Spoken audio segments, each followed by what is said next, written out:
മഹാഭാരതത്തിൽ സുബലൻ എന്നൊരു പേര് നിങ്ങൾ കേട്ടിട്ടുണ്ടോ? കേട്ടിട്ടുള്ളവർ കുറച്ചു പേരെങ്കിലും ഉണ്ടാവും. ഗാന്ധാരിയുടെ ശകുനിയുടെ പിതാവിന്റെ പേരാണ് സുബലൻ. ഗാന്ധാര മഹാരാജ്യത്തെ മഹാരാജാവായിരുന്നു അദ്ദേഹം. അദ്ദേഹവും അദ്ദേഹത്തിന്റെ കുടുംബവും സന്തോഷമായി ജീവിച്ചിരിക്കുന്നതിനിടയിലാണ് ഭീഷ്മർ അദ്ദേഹത്തിന്റെ പുത്രി ഗാന്ധാരിയെ ധൃതരാഷ്ട്രർക്ക് വിവാഹം ചെയ്തു കൊടുക്കണമെന്ന് ഒരു ദൂത് അയച്ചത്.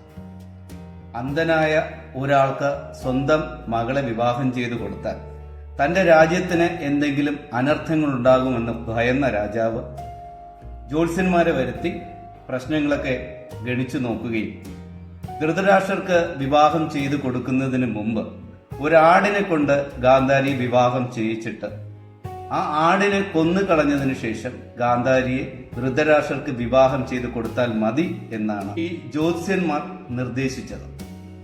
അതുപോലെ തന്നെ സുബല മഹാരാജാവ് ചെയ്യുകയും ഗാന്ധാരിയെ അതിനുശേഷം ധൃതരാഷ്ട്രർക്ക് കല്യാണം കഴിച്ചു കൊടുക്കുകയൊക്കെ ചെയ്തു.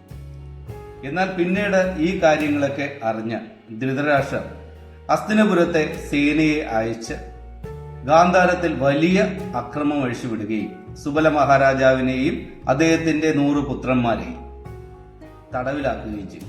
ഒടുവിൽ സുബല മഹാരാജാവ് ശകുനിയെ കൊണ്ടൊരു പ്രതിജ്ഞ ചെയ്യിക്കുന്നു. കുരുവംശം എന്താണോ ഗാന്ധാരത്തോട് ചെയ്തത് അതിനതേ നാണയത്തിൽ തന്നെ ശകുനി തിരികെ പകരം ചോദിക്കണം. കുരുവംശത്തെ നാമാവിശേഷമാക്കണം എന്നുള്ളതായിരുന്നു അദ്ദേഹം ശകുനിയെ കൊണ്ട് ചെയ്യിച്ച ശപഥം.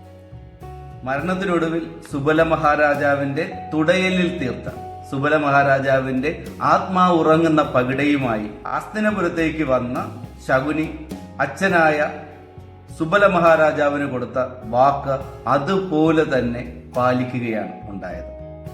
ഗാന്ധാരത്തിന്റെ മഹാരാജാവ് തനിക്കും തന്റെ രാജ്യത്തിനുമുണ്ടായ നഷ്ടങ്ങളും അപമാനവും എല്ലാം ശകുനി എന്ന പുത്രനിലൂടെ ആ അപമാനങ്ങൾക്കെല്ലാം പകരം വീട്ടുന്നതാണ് ശരിക്കു പറഞ്ഞാൽ കുരുക്ഷേത്രത്തിൽ നമ്മൾ കണ്ടത്. മഹാഭാരതത്തിനെ സംബന്ധിച്ച് വ്യാസൻ എഴുതി വെച്ചിരിക്കുന്ന കഥകൾക്കുപരി ഒരുപാട് കഥകൾ കേട്ടുകേൾവികളിലൂടെയും നാടോടി കഥകളിലൂടെയും മറ്റ് ഇന്റർപ്രിട്ടേഷനുകളിലൂടെയൊക്കെ നമ്മൾ കേൾക്കുന്നുണ്ട്.